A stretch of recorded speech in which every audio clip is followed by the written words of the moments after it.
दिमागों के बीच खड़ा मैं ये सब देख रहा था, लेकिन झांसी में वफादारों की भी कोई कमी नहीं थी। फाटक पर ही अंग्रेजों पर टूट पड़े कुंवर खुदा बख्श। लड़ते लड़ते उन्होंने अपने प्राणों की आहुति दे दी।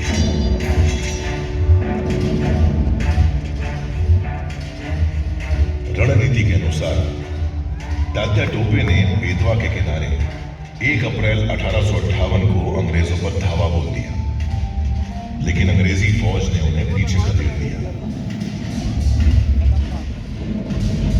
रानी लक्ष्मीबाई की रणनीति विफल हो चुकी थी। अब उन्हें स्वयं ही अंग्रेजों का सामना करना था। रानी लक्ष्मीबाई और उनकी सेना युद्ध के लिए तैयार थी, लेकिन विश्वासघात के लिए नहीं। लड़ाई के 11वें दिन पीर अली और दुल्हांजू ने किले का ऊंचा द्वार खोल दिया।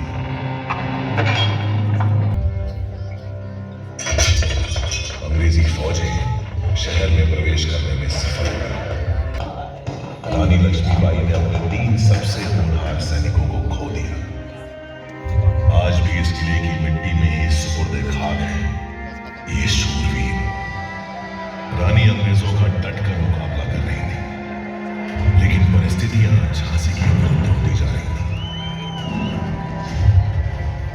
उस समय अंग्रेजों को भ्रमित करने के लिए बहादुर झलकारी बाई रानी लक्ष्मीबाई का वेश धारण करके युद्ध भूमि में उतर गई। वेशभूषा के कारण झलकारी को रानी ही समझकर उनसे युद्ध कर रहे थे। झलकारी ने रानी लक्ष्मीबाई और उनके पुत्र की जान बचाने के लिए अपने प्राणों की आहुति दी। तभी मैंने देखा कि कैसे अपने घोड़े पर सवार पीठ पर ममता की चादर ओढ़े हुए रानी लक्ष्मीबाई मेरे किले की टूटी हुई दीवारों से देखते ही मेरी आंखों से ओझल हो गई।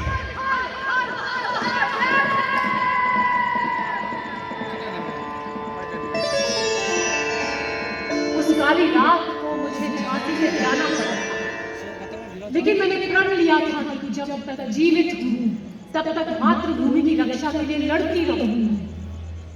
मेरी इस लड़ाई में ग्वालियर के सैनिकों ने मेरा साथ दिया और मैंने बिना लड़े ही जीत लिया ग्वालियर का किला। ग्वालियर की जीत स्वराज के लिए सिर्फ एक कदम है। हमारी लड़ाई इन फिरंगियों से है जो हमारे देश में घुस आए हैं। हमें इन्हें अपने देश से बाहर निकालना है और स्वतंत्र भारत का जो सपना हम सबने मिलकर देखा है उसे पूरा करना है। भारत भूमि के वीर जवानों, अब वक्त आ गया है मातृभूमि का ऋण उतारने का। तो हो जाओ तैयार अंतिम युद्ध के लिए। हर हर हर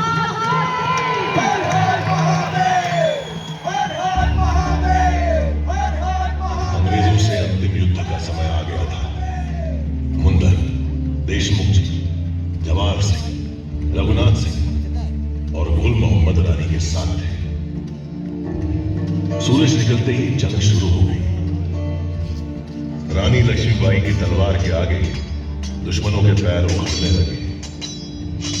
पहला पहर रानी लक्ष्मीबाई के पक्ष में था। दूसरे पहर तक अंग्रेजों को समझ आ चुका था कि अगर रानी लक्ष्मीबाई को नहीं रोका गया तो ये जंग कभी नहीं जीत सकेंगे। तभी फिरंगियों ने अपनी रणनीति में बदलाव किया और हुसार दस्ते को रानी लक्ष्मीबाई से लड़ने आगे भेजा। हुसार दस्ते ने भी ऐसी वीरांगना पहले कभी नहीं देखी थी। दांतों से घोड़े की लगाम संभाले और दोनों हाथों से तलवार चलाते हुए शत्रुओं का संहार कर रही थी रानी लक्ष्मीबाई।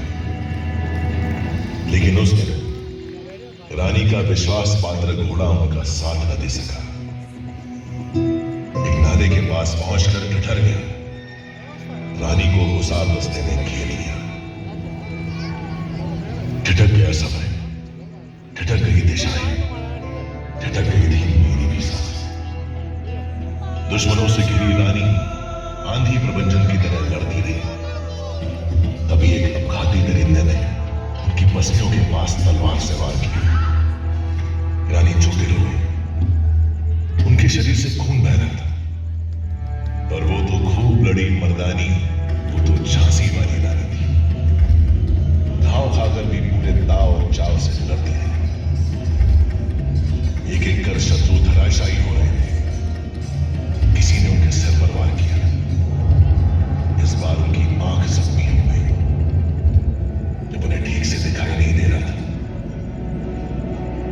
फिर भी रानी डटी रही। हुसारों का सफाया करते हुए तभी गुल मोहम्मद और बाकी साथी रानी के पास पहुंचे। सबने देखा कि रानी नक से शिख तक खून से लथपथ है। देखते देखते रानी घोड़े की पीठ पर लुढ़क गई। मेरे मन में गूंज रहे युद्ध शुरू होने से पहले के रानी के शब्द। आज ये युद्ध का अंतिम दिन हो सकता है। अगर मैं मर जाऊं तो तुम्हें मेरे पुत्र दामोदर की रक्षा करनी होगी। याद रहे, चाहे कुछ भी हो जाए, मेरी मौत के बाद कोई भी तिरंगी मेरे शरीर को छूने ना पाए।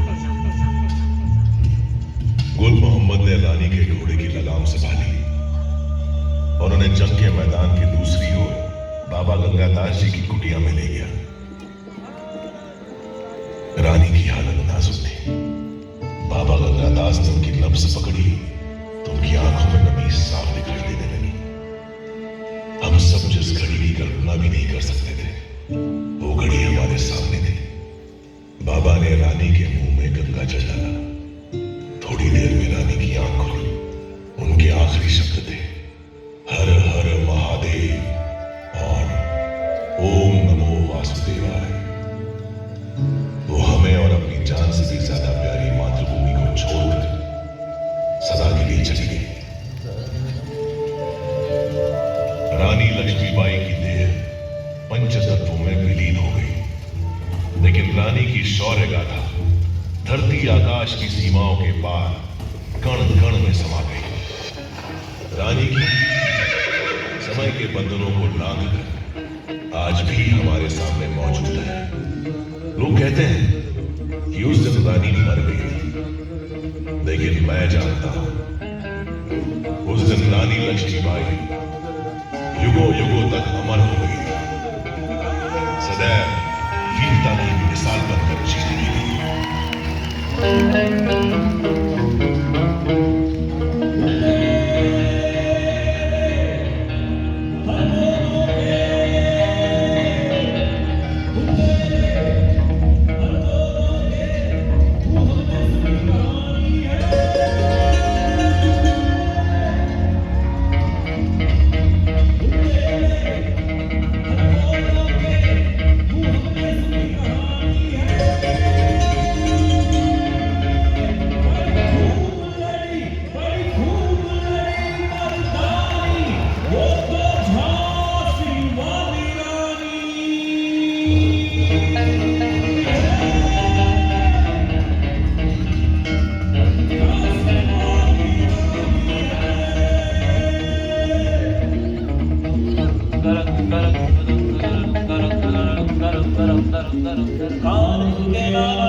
नाना के सच पढ़ती थी वो नाना के सच के पर्ची